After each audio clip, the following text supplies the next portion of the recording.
Donc sur les Bleus, victoire 3-0 sans convaincre face à l'Azerbaïdjan, 2 partout en Islande. Il y avait beaucoup d'absents. Pour Didier Deschamps, ça peut expliquer quelques difficultés, même si ça fait des années qu'on en parle de cette pauvreté dans le jeu. Précisons que pour Zidane, ça sera dur de faire mieux au niveau du palmarès. Deschamps est quand même champion du monde, finaliste de la Coupe du Monde en 2022, finale de l'Euro en 2016. Mais en termes de jeu, les Bleus joueront-ils forcément mieux avec Zidane sélectionneur 32-16 pour en débattre avec nous? Jérôme, tu fais partie de quel camp? Est-ce que tu te dis, quoi qu'il arrive, Zidane, ça sera mieux dans le jeu? Dans le jeu, je pense que ça peut pas être pire. Ça, c'est la première question. Que ça soit Zidane ou un autre, ça peut pas être pire de ce qui se passe depuis pas mal de mois. Trop souvent, je dis trop souvent, en effet, on manque d'inspiration, on manque d'allant, et pourtant on a quand même un réservoir, contrairement à ce que disait Jean-Michel hier, on a quand même des joueurs qui sont des joueurs d'un niveau bien supérieur à la moyenne, et qu'on est en droit d'attendre contre des adversaires très faibles. Je dis pas qu'on ne doit pas être en difficulté contre des bonnes équipes. C'est arrivé à toutes les générations, même à celle de Dugas, et pourtant ils ont tout gagné. Par moment, tu tombes contre des belles équipes et puis ils te mettent en difficulté et tu es un peu dans le dur. Et après, par de la réussite, sauvé par des grands joueurs, parce qu'il y en a toujours eu en équipe de France, toutes générations confondues, tu es sauvé et tu gagnes ces matchs-là. Mais sur l'ensemble des choses, je faisais référence, moi, à ma période en équipe de France et celle aussi récemment. Quand tu jouais des petites équipes, le minimum syndical, c'était 5-6-0. Direct. Le niveau de l'Azerbaïdjan, le niveau de l'Islande, le niveau des équipes qu'on a jouées dernièrement, même de l'Ukraine, tu vois, c'est plus du tout l'Ukraine il y a une certaine époque. En plus, malheureusement pour eux, ils jouent plus chez eux. Tu vois, et le contexte est compliqué. On est quand même en droit d'attendre des performances différentes, avec plus de maîtrise et plus d'allant et plus et spectacle. Mais c'est uniquement l'histoire de sélectionneur, c'est ça la question. Mais oui, parce qu'au d'un moment, et c'est vrai qu'on a eu ce débat, c'est un débat récurrent avec Didier Deschamps. Moi et Dugas, il le sait, et à l'époque c'était Team Dugas, c'était pas Roten sans flamme. Et dans Team Dugas, souvent je prenais la défense de Didier, et certains vont dire... Parce que Dugas l'attaquait Deschamps. Oui, sur la pauvreté du jeu, oui. Okay. Mais je le laisse parler. Moi, je ne veux pas parler à sa place. Mais souvent, moi, je prenais le contre-pied. Je disais, non, mais les gars, vous oubliez quelque chose. Le plus important, c'est les résultats. Et c'est vrai que j'ai défendu Didier là-dessus, parce que l'équipe de France méritait d'avoir des meilleurs résultats qu'on l'a eu en 2008, qu'on l'a eu en 2010, qu'on l'a eu en 2012. Et c'est vrai qu'avec Didier, ça a changé. Depuis 2016, franchement, en termes de résultats, on rayonne. Mais maintenant, moi, je suis passé à autre chose. C'est-à-dire qu'en 2016, en 2018, et limite en 2021, j'attendais... 2021, parce que l'Euro a été décalé à cause du Covid, j'attendais que l'équipe de France, elle ait déjà des résultats, qu'elle nous fasse rêver en termes de résultats. Ça a été le cas. On a été en demi-finale ou en finale de chaque compétition à ce moment-là. En 2021, ça a été pchit, parce qu'on s'est fait chier, façon de parler, dans le jeu. Et en plus, il y a eu des affaires extrasportives, du moins la relation entre les joueurs, le retour de Benzema, rappelle-toi. Déjà, ça a été compliqué, l'appréhension avec Giroud, avec avec Mbappé, avec les problèmes dans le vestiaire aussi, avec les familles, Rabiot, Pogba, rappelle-toi. Voilà. Non, en 2021, il n'y a pas de finale, on sort contre la Suisse. Ah non, tu me parles de l'Euro. Voilà. Donc, mais je protégeais les résultats. Après, depuis... Franchement, je me suis mis avec les détracteurs de Didier sur la pauvreté du jeu. Pourquoi ? Parce que je pense qu'une fois que tu as eu les résultats, c'est peut-être les enfants gâtés qui sont comme ça, et on est tellement gâtés en termes de résultats qu'on est en droit aussi de s'exciter quand tu vois l'équipe de France jouer, de trouver qu'elle est spectaculaire, qu'elle est offensive, qu'elle est ceci. En plus, on a un bon réservoir. Et le problème, c'est qu'en effet, depuis trop longtemps, on s'emmerde. L'Euro en 2024. En 2024, je te raconte pas, et pourtant on a fait demi-finale. Mais franchement, les matchs étaient catastrophiques. Et là, en effet, même s'il a changé son les profil... audiences, il faut que baisser aussi. Hein. En plus, non, mais et puis moi, je suis désolé, mais quand tu vois les deux matchs, moi, je reste persuadé que, et c'est pas persuadé, mais même choqué, parce que je les ai regardés jusqu'au bout. La purge de l'Azerbaïdjan et la purge de l'Islande, et je me dis que tu mets n'importe qui, mets Gérald Baticle, tu verras qu'on verra un jeu différent. Dugas, est-ce que ce sera forcément mieux dans le jeu avec Zidane ? Non, mais non, on est sûr de rien. On est sûr de rien. Qu'est-ce que tu veux que je te dise ? Zidane, il vient. Ce qui est sûr, c'est que les gens ont envie de renouveau. Voilà, et on le voit dans les audiences aussi, la qualité du jeu qui n'est pas bonne, qui est quand même malgré tout sur l'ensemble meilleur. J'ai vu certains bons matchs de l'équipe de France, il ne faut pas non plus voir Oui, le c'est tableau vrai, c'est totalement vrai, noir. c'est vrai, c'est vrai. Voilà, j'ai vu quand même certains bons matchs que j'avais pas vus moi pendant des années, où je m'ennuyais, où c'était une purge à regarder. Voilà. Après, ce qui est sûr et certain aussi, c'est que Zidane va mener quelque chose de nouveau, un nouveau discours. Je pense que tout le monde en a besoin. Une nouvelle image, un nouveau projet. C'est ça aussi l'intérêt de voir Zizou. Pour les joueurs aussi, je pense qu'il y a quelque chose de nouveau qui va arriver, une autre façon de parler, une autre façon de communiquer, une autre façon de jouer, une autre philosophie de jeu.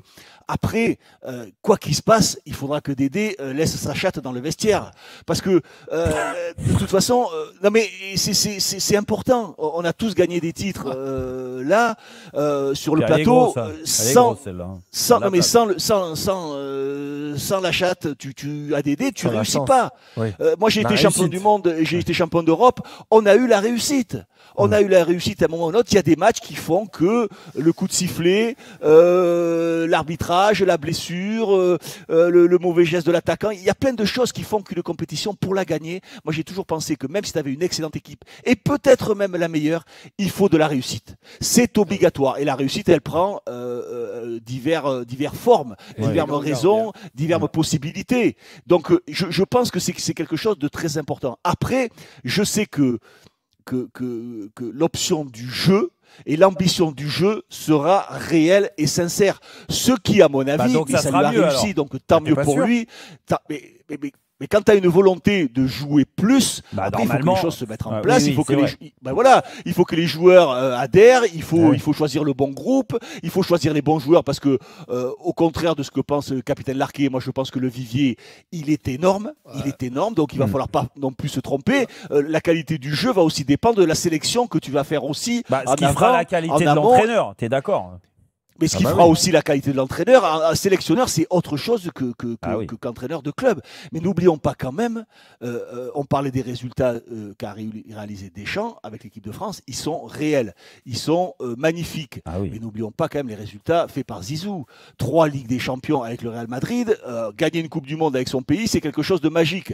Mais gagner 3 Ligues des Champions avec son club, ça l'est tout autant. On va pas faire une échelle de valeur, ce qui est meilleur ou moins bon, mais ce qu'a réussi quand même Zizou avec une volonté de jouer et de toujours jouer, c'est quand même quelque chose qui nous laisse très optimistes. Voilà. Vas-y Pascal.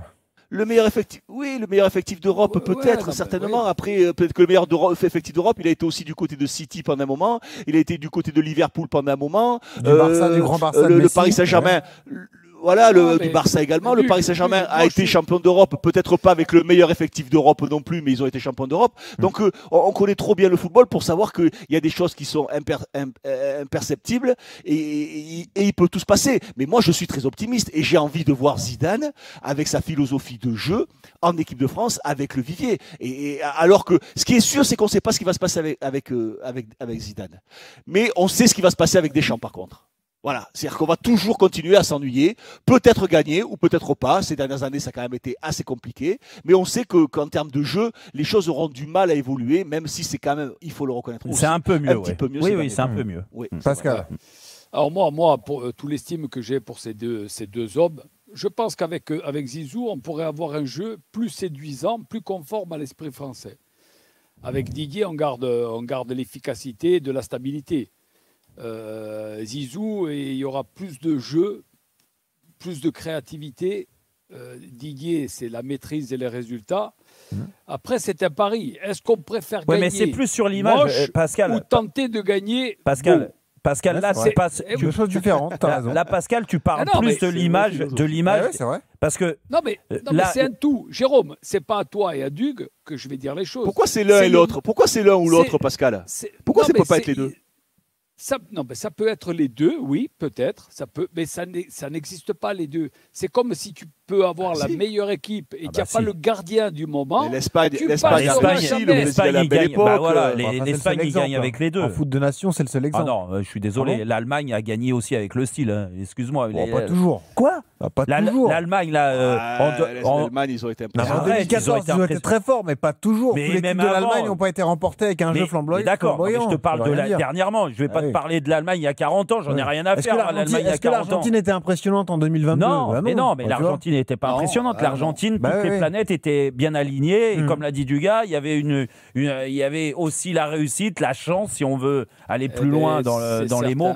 Et ça fait partie du jeu. Moi, je dis juste que ça pourra pas être pire parce qu'en effet, on connaît le pragmatisme de Didier et le fait d'être à bloc sur les résultats avant tout et que la pauvreté, et de toute façon, il l'a même dit lui, hein, il l'avait dit à l'Euro, dire ce que vous pensez, c'est le cadet de mes soucis. De toute façon, moi, je suis là pour faire gagner l'équipe. Ok. Ouais. Le truc, c'est que, en effet, il s'est aperçu aussi que la façon de voir le football, aujourd'hui, sa façon de voir le football, ça ne te faisait plus gagner. C'est pas parce que tu fais des demi-finales et finales, mais tu les gagnes pas. Donc tu gagnes plus. Donc là, aujourd'hui, là où je rejoins. Il y en a eu d'autres. Regarde Mourinho.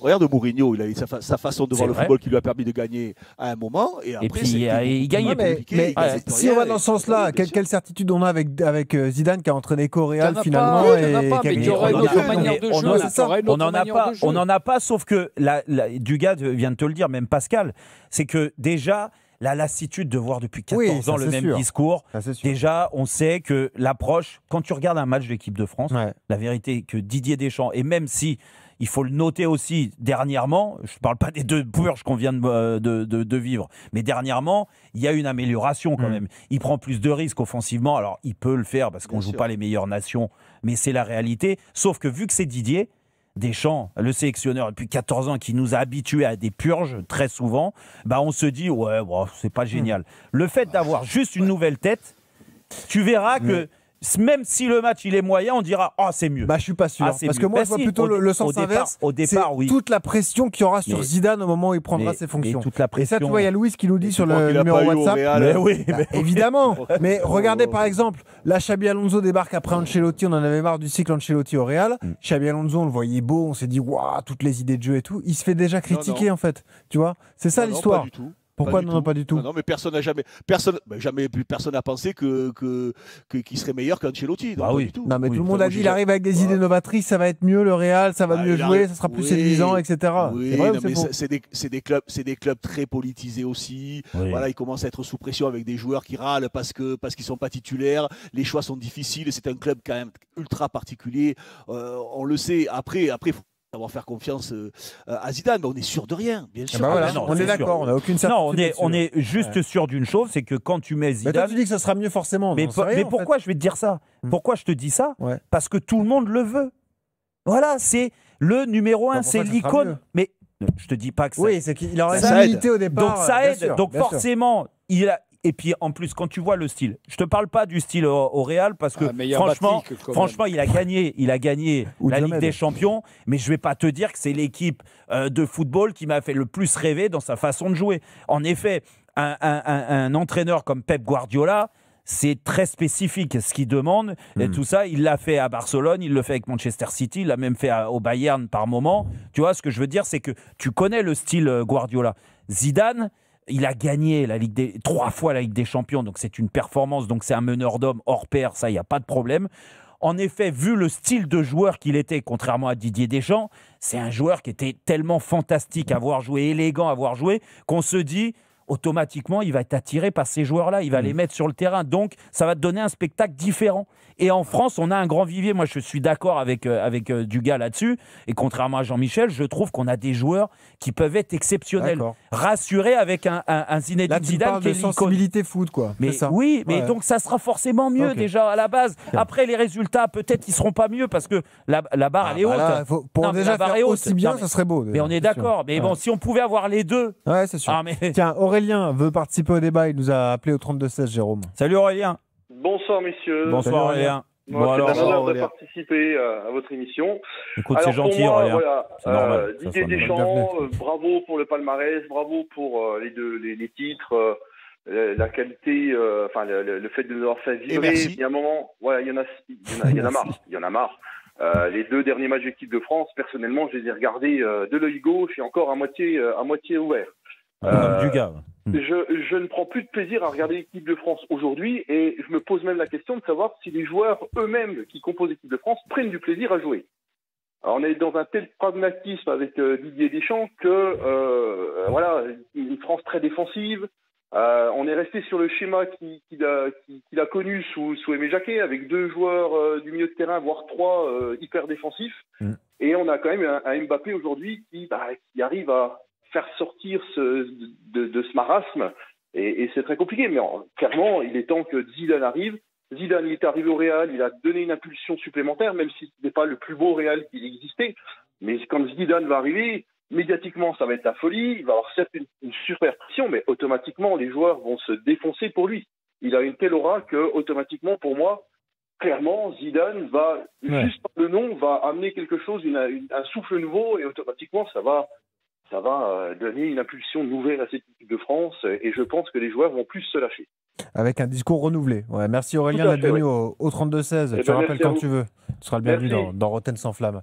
Merci. On a hâte de voir ça. En tout cas, Non, mais après, là où Aurélien a raison sur un point, c'est que certains joueurs cadres de l'équipe de France, qui l'ont été il y a quelques années, je suis persuadé qu'il y a même une lassitude de leur part. La preuve, regarde, il y a des joueurs qui ont arrêté leur carrière internationale et pourtant ils jouent encore en club.